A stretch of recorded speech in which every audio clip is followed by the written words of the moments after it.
नमस्कार। मैं रेखा धीमान अपने इस चैनल पर संत कबीर दास के दोहे, उसकी व्याख्या और प्रश्न उत्तर की चर्चा कर रही हूँ।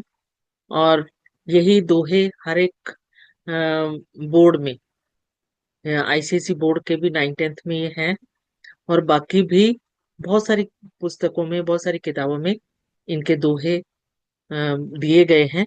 और जिसकी मैं दो दो पंक्तियां करके एक एक छोटे छोटे वीडियो में आपके पास पहुंचा रही हूँ। और उम्मीद करती हूँ कि आप सबको फायदा होगा। और इन वीडियोस को आप अपने दोस्तों के साथ, अपने स्टूडेंट्स के साथ शेयर करें ताकि सभी इसका फायदा ले सकें। संत कबीर का जन्म संवत 1455, जो 1398 में गिना जाता है। जन्म स्थान उनका काशी, और मृत्यु 1575 की माघ शुक्ल में उनकी मानी गई है। कबीर दास इनका मैं शॉर्ट एक छोटा परिचय आपके सामने दे रही हूँ कि कबीरदास 15वीं शताब्दी के एक महान संत, कवि और समाज सुधारक थे। और उनका जन्म वाराणसी में हुआ था। उनका पालन पोषण एक जुलाहा परिवार में हुआ। कबीर ने सामाजिक कुरीतियों, जो अंधविश्वास फैले हुए हैं, उन जो धार्मिक पाखंड है, उनका घोर विरोध किया था। और उनकी रचनाओं में भी यह हमें दिखाई देता है। अपनी रचनाओं में उनकी भाषा एकदम सरल है, जिससे उनके विचार आम लोगों तक आसानी से पहुंचते हैं। कबीर की शिक्षाएं आज भी हम मानते हैं, और जिसका प्रभाव हमारी भारतीय संस्कृति और साहित्य में देखा जा सकता है। तो कबीर का जो दोहा आज मैं ले रही हूँ वो है: सात समंद मसी करो, लेखनी सब बन राय, धरती सब कागद करो, हरि गुण लिखा न जाए। बहुत ही सुंदर ये दोहा है। तो थोड़े से शब्दों के अर्थ मैं आपको बता रही हूँ ताकि आपके समझने में आसानी हो जाए। तो दोहे को एक बार फिर से दोहराती हूँ: सात समंद मसी करो, लेखनी सब बन राय, धरती सब कागद करो, हरि गुण लिखा न जाए। कि सात समंद मतलब सातों समुद्र, मसी स्याही, जो इंक, लेखनी कलम मतलब जो लिखने वाले कलम रहती है, पेन रहता है, बन राय कि वन के सारे वृक्ष, धरती पृथ्वी, कागज कागज, हरिगुण भगवान के या हरि के, ईश्वर के, अल्लाह के, खुदा के, जिसके भी हैं उसके गुण लिखा ना जाए, जो लिखा ना जा सकता हो। अभी इसकी मैं व्याख्या आपको बताती हूँ, बिल्कुल ध्यान से सुनना ताकि आपको याद हो जाए। पर एक ट्रिक मैं जरूर बोलूंगी कि जब आप कोई दोहा, कविता वो पढ़ते हैं तो उसको बड़े ध्यान से धीरे धीरे पढ़ें। आपको उसका अर्थ अपने आप समझ आना शुरू होगा।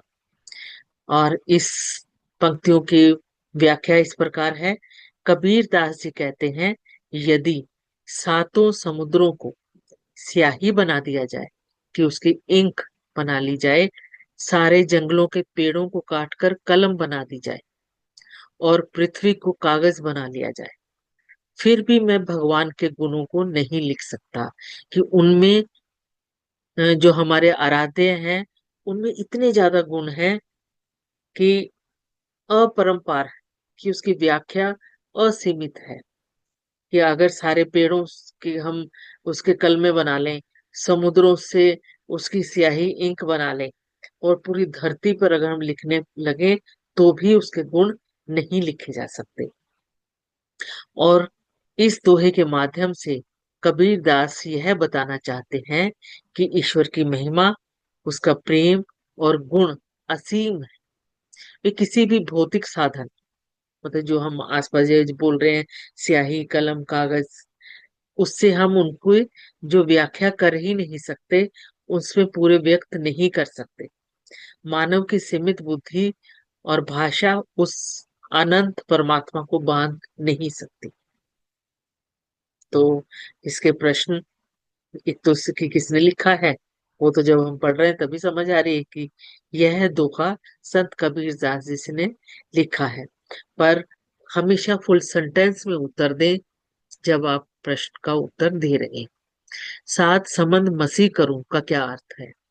इसका अर्थ है, यदि सातों समुद्रों को स्याही बना दिया जाए तो भी हम भगवान की जो महिमा है उसको लिख नहीं सकते। हरिगुण लिखा ना जाए, इस पंक्ति का क्या तात्पर्य है?